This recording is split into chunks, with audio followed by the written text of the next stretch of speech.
Assalamualaikum warahmatullahi wabarakatuh. Halo semuanya.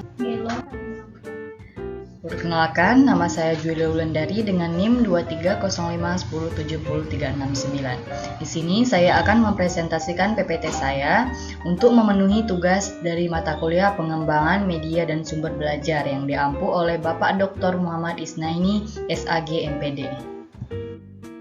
Nah, yang pertama itu pengertian media pembelajaran.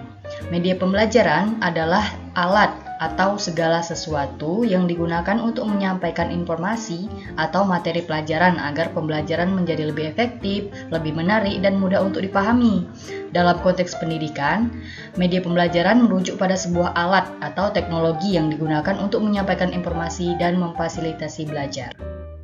Adapun beberapa prinsip penggunaannya. Yang pertama itu, penggunaan media pengajaran hendaknya dipandang sebagai bagian integral dan bukan hanya sebagai alat bantu. Yang kedua, media pembelajaran hendaknya dipandang sebagai sumber belajar untuk pemecah masalah yang dihadapi dalam proses belajar mengajar. Lalu, jika sekiranya suatu pokok pembahasan memerlukan lebih dari satu macam media, guru dapat menggunakan multimedia yang menguntungkan dalam proses belajar mengajar. Lalu selanjutnya, guru juga hendak benar-benar menguasai teknik-teknik dari suatu media yang digunakan. Guru juga seharusnya memperhitungkan untung rugi pemanfaatan suatu media. Penggunaan media pembelajaran harus diorganisir secara sistematis, bukan sembarang menggunakannya. Lalu selanjutnya adapun fungsi media pembelajaran. Istilah media mula-mula dikenal dengan alat peraga, kemudian dikenal dengan istilah audiovisual aids atau alat bantu pandang atau dengar.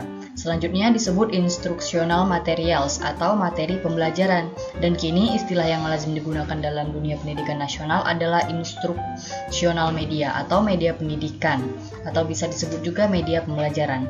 Nah, dalam perkembangannya sekarang muncul istilah e-learning. Huruf E merupakan singkatan dari elektronik. Artinya, media pembelajaran berupa alat elektronik meliputi CD multimedia interaktif sebagai bahan ajar offline dan web sebagai bahan ajar online.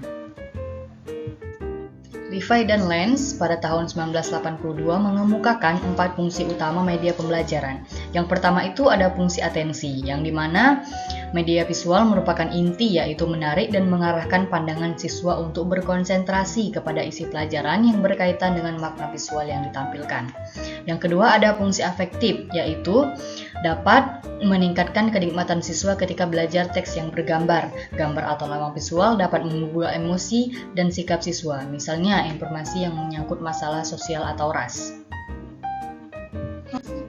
Lalu yang ketiga ada fungsi kognitif, yaitu media visual yang terlihat dari temuan-temuan penelitian yang mengungkapkan bahwa lambang visual atau gambar memperlancar pencapaian untuk memahami dan mengingat informasi atau pesan yang terkandung di dalam gambar tersebut. Yang terakhir ada fungsi kompensatoris, yaitu penelitian menemukan bahwa media visual yang memberikan konteks untuk memahami teks membantu siswa yang lemah dalam membaca untuk mengorganisasikan informasi dalam teks dan mengingatnya kembali. Media pembelajaran memiliki fungsi utama sebagai alat bantu untuk menyampaikan materi, memfasilitasi interaksi, dan juga memotivasi siswa dalam pembelajaran. Selanjutnya itu ada manfaat media pembelajaran.